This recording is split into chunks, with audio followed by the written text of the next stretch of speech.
Betty, in the front? Oh, in the back and then the front? Okay. Thanks. You mentioned that the jurisdiction compliance and audits, and then you said that there would be some consequences if you didn't report. What are those consequences going to be? And basically none of that has changed. What we do, stop it.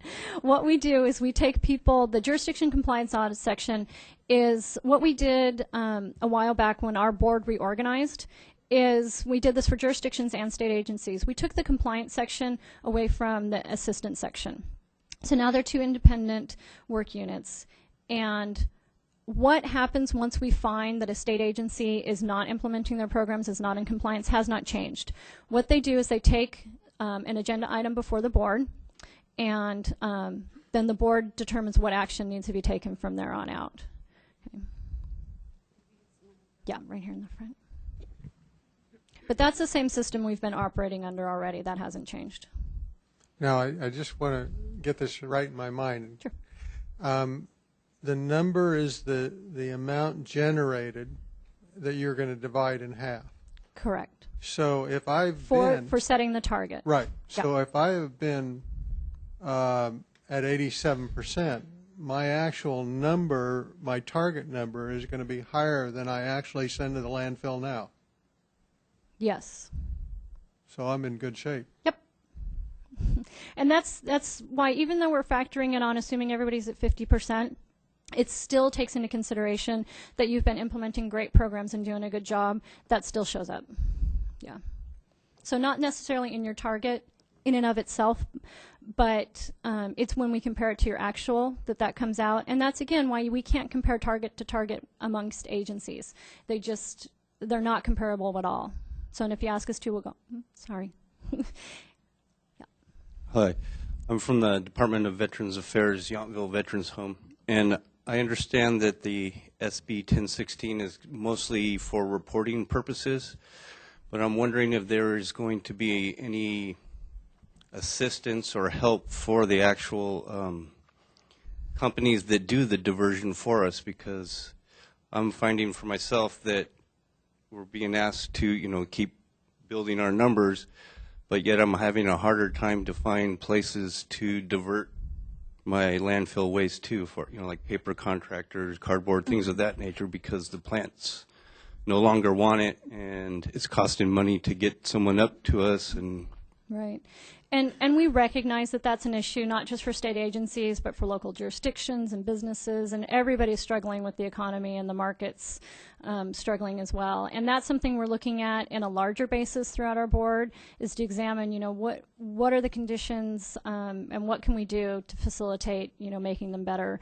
And there's only so much we have control over, and we recognize there's only so much you have control over. And that's something that we will be taking into consideration when we look at what are you doing to throw less away? Are you maximizing everything you can do? And then when there's circumstances that are outside your control, we'll recognize that. And that's where it was great when we reorganized, in that we now have one representative assigned to each jurisdictional area. So for, say Sacramento, well, Sacramento's a bad example because we have so many agencies, but so for Kern, there's one person that's in charge of that area. They deal with the state agencies, they deal with the businesses, they deal with the local jurisdictions.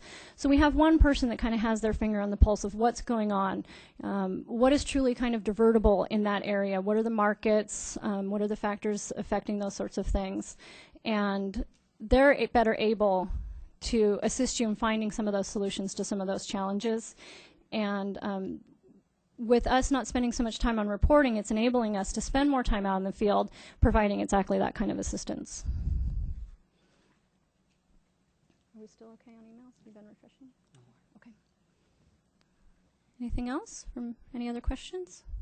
We have a question. Okay.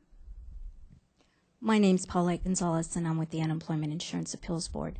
Piggybacking on what Les was asking in regards to, if you have offices that are co-located in a DGS building, as an agency, are you still required to report those numbers within your total employee head count, or is that DGS building going to be reporting those numbers? No, you're still going to be reporting for the same set of people that you've been reporting for before. None of that changes. So if you're in a commingled building, whoever you've been including in your figures before will be the same people you're including in your figures from here on out. That won't change. Thank you. Mm-hmm. Betty?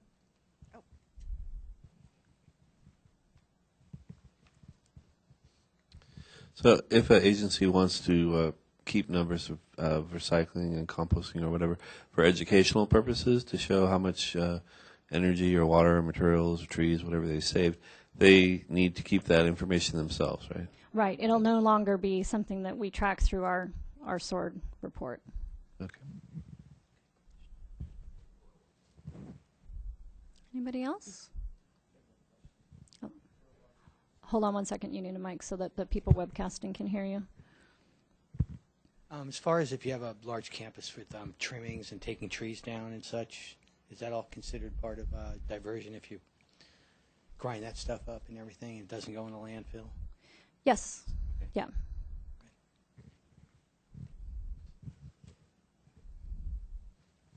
Anyone else? Oh, right next to you, Betty. I have a concern. The Eastern Complex, it's 4 big buildings. It's primarily DHCS and public health combined housed in there. But the building is managed by DGS.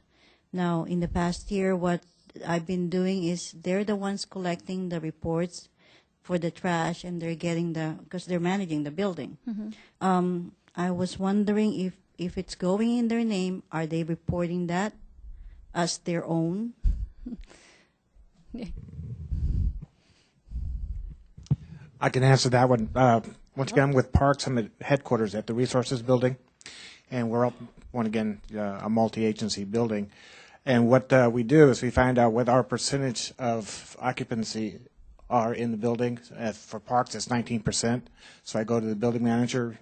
We get the yearly total of waste, and I take that figure, 19%. That's what I build my reports on. Yeah, and that's one means of doing it.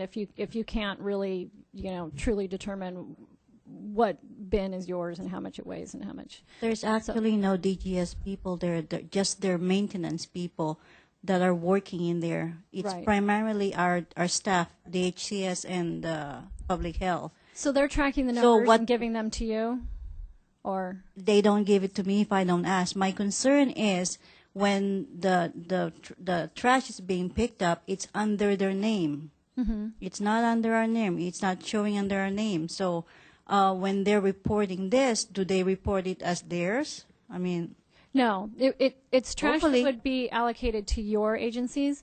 And however that happened for last year, because last year you provided us with a disposal number. And because every year I've been providing disposal numbers, Right, but and so that what won't it is change. it's coming from them. Yeah. And I have a feeling that they're reporting it also as theirs. Oh, so like a double counting sort of thing? Okay. So that's something I think that we need to follow up on case-by-case basis and get with our contact. Trevor says no. No? What are you saying, Trevor? You want to follow up? We'll follow up case by case on that. Okay. Okay.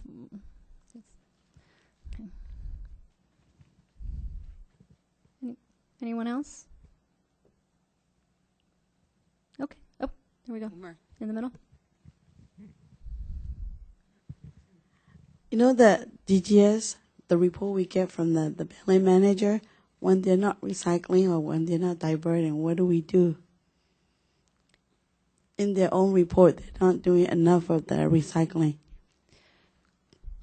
That's where you need to work with them to, and everybody has that struggle. There's a lot of people or a lot of agencies, especially if they're not in their own building, and they say, well, my building management doesn't want to work with me and I can't get them to do this and do that. That's where, to the best extent we can, we'll help you to facilitate that.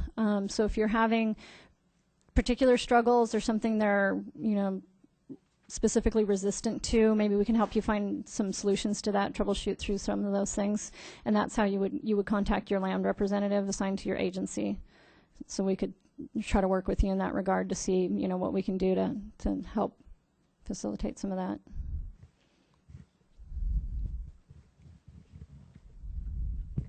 Assigned to the agency or assigned to the district? Because DOJ we have a very big problem because a lot of our buildings are leased and they're leased from private companies. And so, say San Diego, I know San Diego, for instance, has a very, very big problem. They cannot get numbers from their building manager.